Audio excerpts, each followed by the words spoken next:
Hi, Kitchen Kings and Queens. Today we're going to make a Philadelphia classic. We're going to make a Philly cheesesteak, my style. So we're actually going to use the Farberware electric griddle. That's going to be the showstopper highlight of the episode. And you're going to see, especially if you're not from Philadelphia, that this sandwich is actually it's very simple. Okay. It's not this complicated thing. The simplicity and the interest of it is that it's just very high quality ingredients. Okay, so the main things that you need are the steak. Okay, and these are actually, you may have a hard time finding this if you're not in the Philadelphia area. We have all butcher shops and even the grocery stores have chip steak or sliced ribeye. It's not. It looks like it's the same as those like steakums or the Philly steak, but it's not. It's different. Those are kind of put together by um, like lots of fillers, and they just kind of cut meat together. It's almost like a hamburger type concept. They're good, but they're not what I think of when I have a Philadelphia cheesesteak. So this is actually sliced beef, like thinly sliced beef, and then it's frozen and it's in kind of these little packs. So we'll start that in a minute. That's going to be kind of the last thing. The other thing is the cheese. I'm going to use a cheese. Again, that's maybe hard for you to find if you're not in the Philadelphia area or in an area where there are Philadelphians. So this is actually the pepper version of it, but this is a cheese called Cooper Sharp, and Cooper Sharp actually started in Philadelphia. It was originally from Philadelphia, and then it was bought by a company called Schreiber Foods, which is in Wisconsin, and they kind of changed things up a little bit. Not the recipes, but it's just not made in Philadelphia anymore. And that's sad, but it's pretty much has like a following in the Philadelphia area. So my grandfather actually, Cooper Sharp was his favorite cheese. And when they bought a like winter house in Florida, he was so upset and so sad that they didn't have Cooper Sharp, that he couldn't get some. So at the time, I had a restaurant, and I got him a big block, like a deli block of Cooper Sharp that he could bring down there. But he loved Cooper Sharp. He would put it on bagels and all kinds of things. Um, okay, so the other component, again, maybe this is just regional pride, but we have really good rolls here. And I'm just going to pull out, I think I'm going to try and do these more flat ones. Um, we have really good rolls here. These rolls are from a bakery called Lisco's. Sorry for cutting out. And they are in New Jersey, right over the bridge. But we have really good rolls. If I didn't have to just use the grocery store, which is where I got these, which I was kind of happy that they even had these at the grocery store, I would have gone and gotten like Sarcones, which I prefer a little bit more just because they have seeded rolls there and they make their own, and they're really good rolls. But I'd had to go visit my brother in South Philly, and could have seen my nephew. That would have been fun. But it's just kind of an impromptu thing. So I'm going to, again, this is my cheesesteak. Okay, this is how I make my cheesesteak. So what I'm doing is before I do anything, I put a little bit of butter on the griddle, and I am going to toast these rolls with some of that butter. And one of the things that I really like about Philadelphia rolls, Italian rolls, is that they can hold the hinge.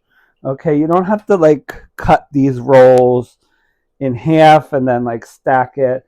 Like they stay hinged pretty well as long as they're fresh. If they're not fresh, then they may not be as good. They may not hold up as well. So we're just gonna let these toast for a little bit. And there's a cheesesteak place in Northeast Philly, and they actually make a garlic bread cheesesteak. So they do this step, and they add like a garlic bread spread on there when they grill the roll. So that is really good. That's called Stoli Steaks, and I really, really like their cheesesteaks. So if you're ever in the Northeast, they're kind of like a hidden gem. Most people when they come to Philadelphia, they go to Pat's and Gino's, which is where I used to live. They're good. They're really good on a walk home from the bars in Center City at 3 o'clock at night. They are like a welcome beacon, the neon lights of Pat's and Gino's as you're walking home. And they were about 5 blocks from my house in South Philly. So it was great.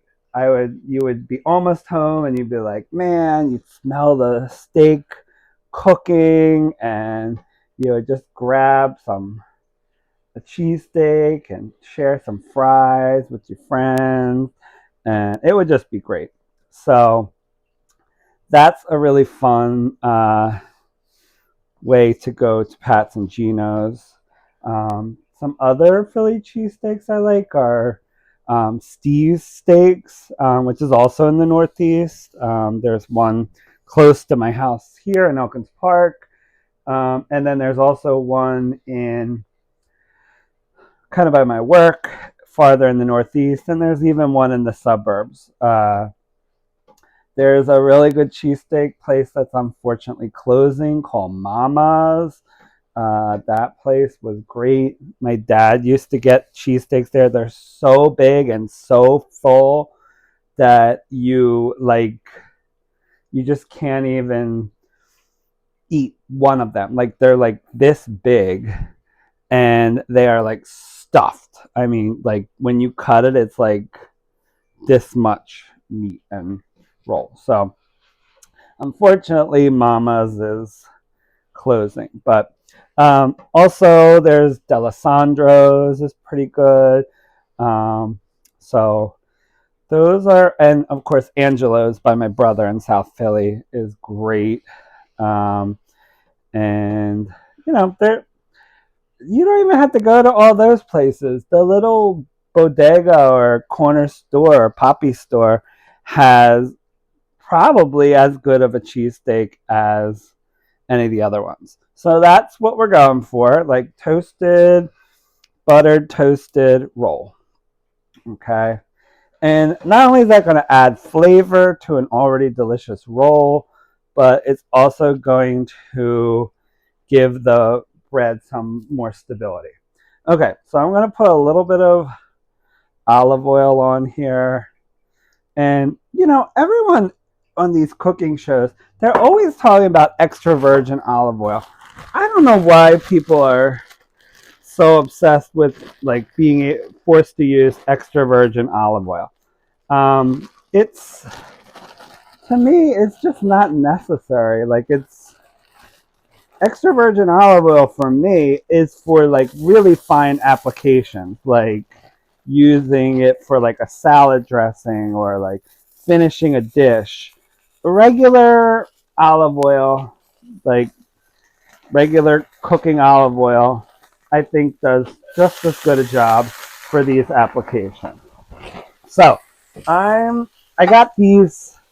Normally, I would just chop my own onions, but this was like a major bargain.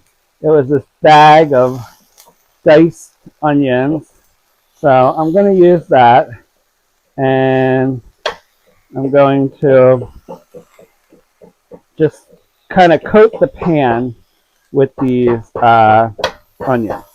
Okay, so if you could find this, I don't know where you would find this, but I found it at one of my discount grocery warehouses in Quakertown, and it was great. I don't even know how much it was, but it's a ton of onions, and I just couldn't pass it up. So, and they weren't frozen when I bought them, but to make sure that they stay good, I froze them. And then whenever I want to make a cheesesteak, I just take off some and cook it. Okay, so we're gonna, and once they hit the skillet, they start browning and you get like a good caramelization there. Pick up some of that delicious butter. And then it's pretty much, we're just about there, believe it or not. That, like I said, this is a simple sandwich, and it's really all about good ingredients, okay? You may notice that there are no green peppers, okay? There are no mushrooms. I don't know where the rest of the country got this idea that a Philly cheesesteak has green peppers and mushrooms. Now, you can get mushrooms on a cheesesteak, but green peppers, no. But how people probably got to green peppers is when you go to a cheesesteak place, there's always like a little, almost like a pickle bar, but it's not pickles. I mean, some places have pickles, but it's basically pepper, like hot peppers, sweet peppers, and they're like vinegar peppers. So they're in jars and they're there for you to add to your sandwich. But they don't come on the sandwich, okay? A Philly cheesesteak is going to have like 2 to 3 things. Okay, it's going to have the meat and it's going to have cheese. Okay, and most of the cheese places do one of 3 combinations. They'll do American, which is what I prefer. They do whiz, and they do provolone. Okay, I love provolone, but I don't like them on my cheesesteak. Whiz is okay, but there's so many places in Philly now that are like restaurants that are starting to make their own whiz, and they're using instead of like cheese whiz or like a cheese sauce, they're making it with the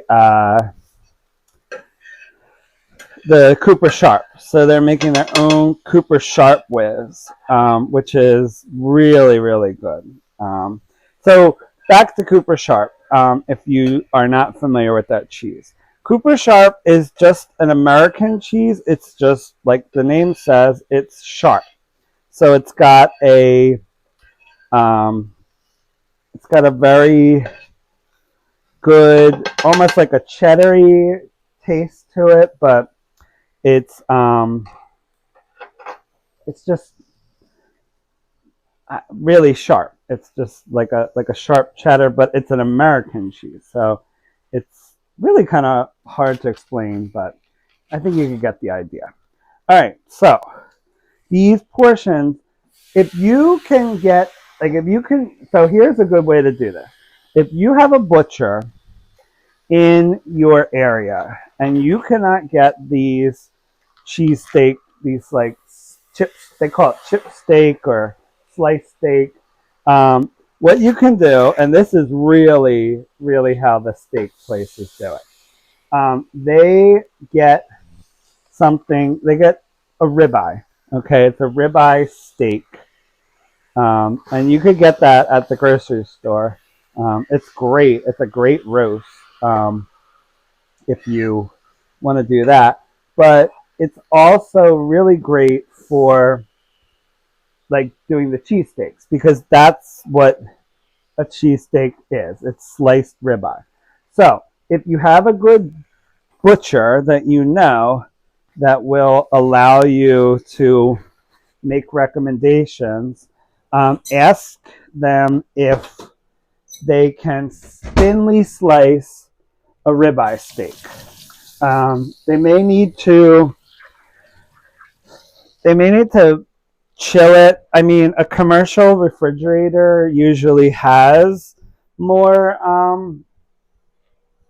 more lower temperature than a normal refrigerator, but they will just slice it for you. And they just want you want to slice it thin.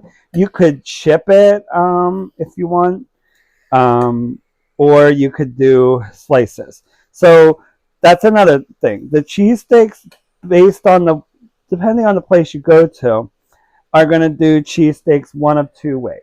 Okay, they're going to either have them chipped or they're going to have them in slices. So with this, you could really do either. I like to kind of do like kind of half and half. So I'm actually just going to pull these. And these utensils that I have here are really cool. They were made in Pennsylvania in Chalfont, which is near where I grew up in Doylestown. And it was a company called Ace Utensils. And they had these multi-function serving utensils. So this is called a serve spoon. I don't know why I call it a serve spoon. Basically what it is it's a spatula, but there's kind of almost a sharpened edge at the bottom there. So these are really great. And they have a couple different ones. I'll show you those in a minute. So you just want to kind of make sure that the color is gone. Okay, you don't want any raw meat in there. And what I'm going to do is I'm just going to kind of set it up in portions, and then I'm going to season it.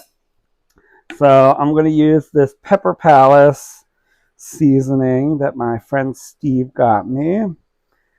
And that's really great. If you could find, they're all over those Pepper Palaces. This one's called the Chop House, but there's like a pepper blend. That's the one I usually use. Okay, then I'm going to put, and that has salt in it, so I'm not going to really add salt. But I am going to add a little bit more black pepper. Again, I don't know that this is necessary because there's plenty of pepper in the cheese. So the Cooper Sharp that I have is actually black pepper. And then I'm adding garlic because I like garlic on everything. Okay, so we're going to kind of portion that up. Okay, and then we're going to add in the onions. Okay, so the onions, again, this is how like the cheesesteak places are. They have the onions kind of sitting off on the side. They cook them all first, and then if you want with, they add the onions. If you want without, then they just don't add them. Okay, so I'm going to add them because I love them. So there's our onions. Okay, we have our seasoning. The steam is coming up through the meat, so you are getting the residual cooking, and that's pretty much all there is to it. Now we just have to add the cheese, and I'm gonna kind of separate these a little bit more just so that it's easier to scoop on.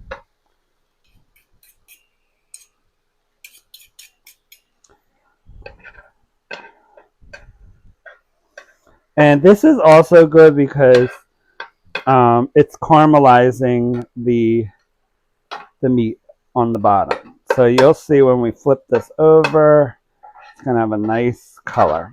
So the cheese will be on this side, and then that'll be on the top. Okay. So I'm going to add in my cheese here. And it's got pepper, like coarse black pepper throughout the cheese. So it's really, really good. That one I'm going to put on like that.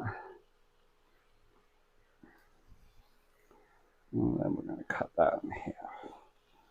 We'll do that to that one too. Okay, so you want a nice amount of cheese on there. Okay, so I'm going to put the buns back on top. That'll steam and make them a little pliable so they can fold. And I'm going to switch spatulas, okay, because you need, that one's just not going to cut the mustard. So we're going to have to get the big boy here. Oh, okay. So here's the other utensils in that line. So you have this one, which is a spoon, and it's got this cutting edge, this serrated cutting edge, and it's also perforated, so you can get stuff out. Then there's this, which is like a fork, but it also acts as a spatula. So those are the 3 utensils in that line. Okay. So I'm going to use this. Okay, so if you've seen in other episodes, this is Rich Craft, which is out of Los Angeles, California. These are still made. They're made in the U.S., and they are awesome. I mean, they are really heavy duty. They have a lot of cool, unique utensils. So if you're looking for utensils to start out with, I highly recommend this brand. Okay, it's great, especially if you're looking to get high quality stuff that will last forever. Okay, so we're gonna slide under there, flip it over,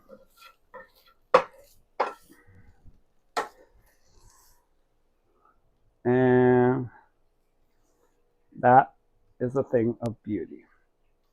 Okay, so as you can see, it is caramelized here, and on the bottom the cheese is melted into the roll, and it is just a thing of beauty if you like meat. If you don't like meat, if you're vegetarian or vegan, you will probably not enjoy this. However, if you are in Philadelphia, there are a lot of vegan restaurants, and there are a lot of vegan restaurants that make vegan cheesesteaks. And they are actually pretty good, some of them. Some of them make their own whiz, their own vegan whiz, and they come up with some pretty good stuff. So if you are vegan, believe it or not, Philadelphia has a pretty great vegan food scene. So when I had my cafe, I don't know anything about vegan food, how to make it. But I wanted to make sure that my customers, if they were vegan, had options. So I did learn to do some vegan baking, but I also partnered with a place down the street that would make vegan. Uh, they had all kinds of vegan stuff. They had this vegan egg puck, and they had this vegan scrapple, which is another Philadelphia thing. Um, and it was so good. Um, I am not vegan. I like meat, and uh, I like to eat meat as long as it is. I try and eat meat that is humanely raised, that is locally raised, that is not factory farmed. I am also very conscious of when I buy meat that it doesn't go to waste. I sincerely believe that if you are eating animals, you need to realize that some some creature gave up its life for you, and you should have a lot more respect for that particular meat than, say, something else. Either way, I don't like to waste food, so I don't generally do that, and I don't generally advocate that. But for me, meat has to have a special